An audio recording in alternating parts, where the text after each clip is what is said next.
What's up, Staunch Gang? As most of you know, I have a pretty extensive knowledge when it comes to 80s and 90s films, and comedies, horror movies, action flicks, all genres. But sometimes films from my past elude me, and when I eventually come back around to them, will completely blow my mind as to how the hell I forgot about them in the first place. Seriously. More so, sometimes it also blows my mind how these films aren't considered classics.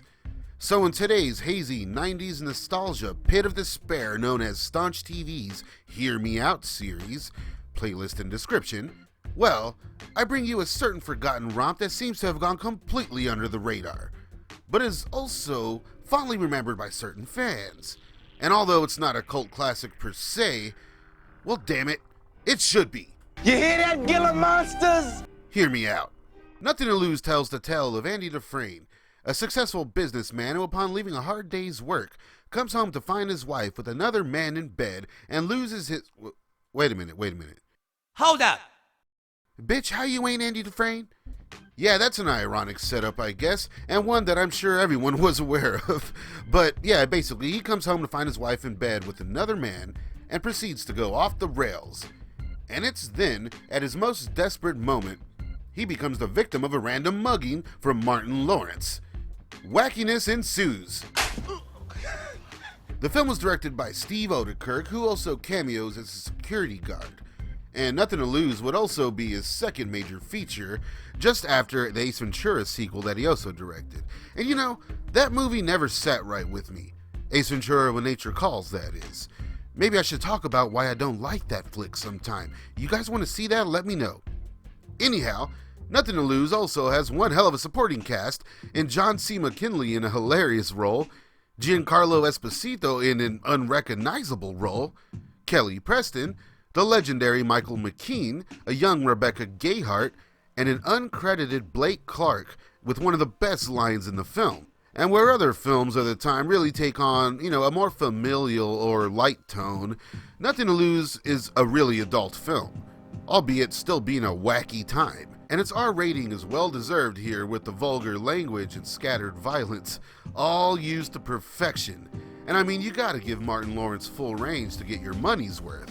Everybody shut the fuck up! Everybody shut the fuck up! Especially you, shut the fuck up! You like Girl Scout cookies? Come here, you want a cookie? Here's a cookie. As far as comedic roles from Tim Robbins, well, I mean, he's kind of the straight man here, even though he does get some funny shit to do as well.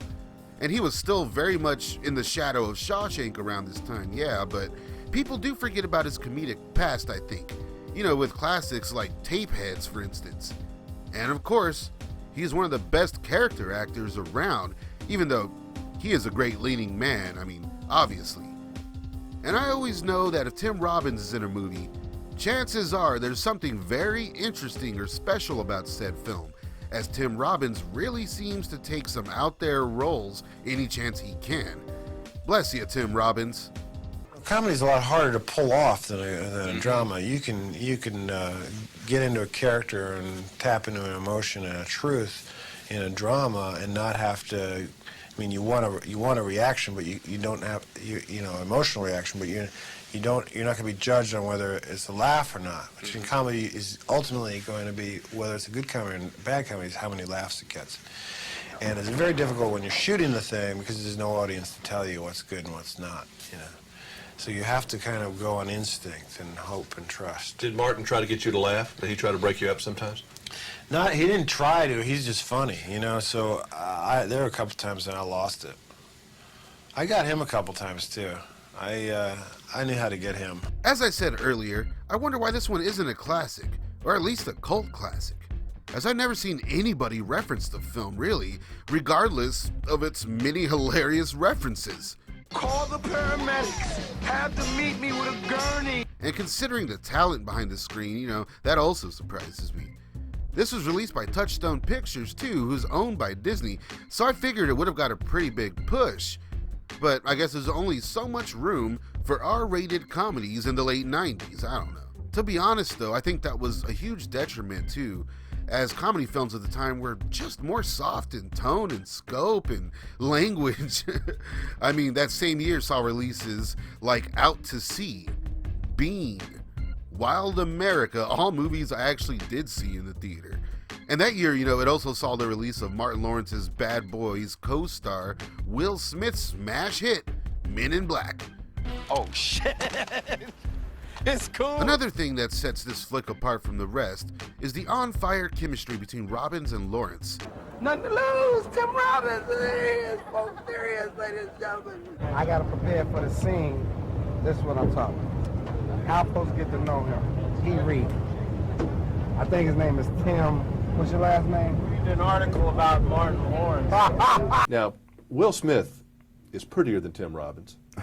Wouldn't you say? I mean, he's a pretty. I don't know which one's the prettiest, but which one do you choose if you have to do? Would you like them both? They're both good in their own way? I like them both. I think they're both good guys, and I enjoy working with them both, They're very different guys, aren't they? Yeah. Tim more straight-laced guy, Will's his own man. He does his own thing, but they both cool guys. Did you find that you felt challenged to try to get Tim to laugh and loosen up sometimes? Yes. You were doing the Martin thing on him? Yeah, sometimes, but, he just gives you that look sometimes because he's so tall, but he has his own brand of sense of humor, and if he does laugh at you, it's well worth it. I mean, to see somebody like Tim there's a scene in this movie called When His Feet Get on Fire, and you're laughing and having a great time watching him, but it's funny to watch people who are not funny sometimes be funny. Yes, it is. It's kind of a neat thing. But I wouldn't say he wasn't funny. He was very funny. Yeah. He is very funny, but he can be very serious at the same time. No doubt. And the way the script is structured, it very much lends to that dynamic. Along with the fast pace, we get a pretty quick and effective setup here with our leads, and it's not hard to see yourself in either of their positions, really. And it even goes out of its way to subvert expectations about halfway through the film, something that these usually formulaic comedies never do.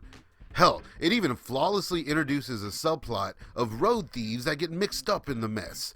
But overall, what makes the film a gem is it's actually really pretty damn funny.